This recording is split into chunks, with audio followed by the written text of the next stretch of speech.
Looking ahead to later today, RIPTA leaders set to meet today to discuss a controversial new bus fare proposal. Marjorie Waters from the Rhode Island Organizing Project joining us in studio with more on how this plan will affect elderly and disabled Rhode Islanders. And currently, elderly and disabled riders don't have to pay a fare, but if this plan goes through, that's going to change a lot of people's budgeting issues as far as riding the bus and whether or not they can ride the bus at all, right?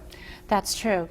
I'm with the Rhode Island Organizing Project, and along with the Senior Agenda and the Economic Progress Institute, we've been working and lobbying against this.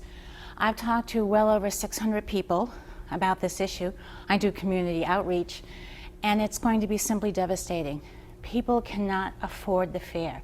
It's not an unwillingness to pay, it's an inability to pay. Right. So the fare is going from zero to half fare, which means that people would have to pay half fare for each ride. And we're talking about people who sometimes are living on less than $800 a month. Now, do you see any sort of positive feedback from RIPTA officials saying that there's a chance that something could be worked out, or are you concerned that this might actually go through? We are concerned it might actually go through. We've been working very hard. We've gotten people out to meetings. We've had community gatherings. They've had several public hearings, which have allowed people to speak out their mind and tell them their stories on how this will affect their lives. And there are other groups, right, that are helping with this push? There is the Coalition for the Homeless. We have DARE. We have many groups. Churches are also involved. We have many groups who have come together over this issue.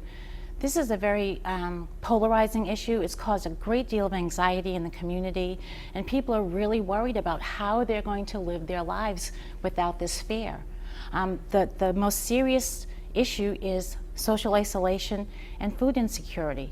If you use the bus for your transportation, you literally have no other means to get places. So we're really concerned that it will exacerbate things like mental health issues, depression, and that's a big concern. And the other issue is people dependent upon food pantries, meal sites, they're not going to be able to get there. Tell us exactly what your organization does. We're really a grassroots organizing group, and my job is to go out there and to talk to the community, to really hear from them how it affects their lives.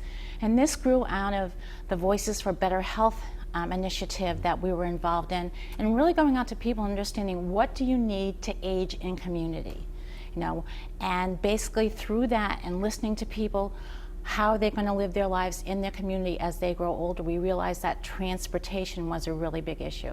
All right, thanks so much for coming in. I know you're very busy right now with this issue, and want to learn more about the RIPTA fare proposal or see this interview in its entirety again, just go to our website, WPRI.com.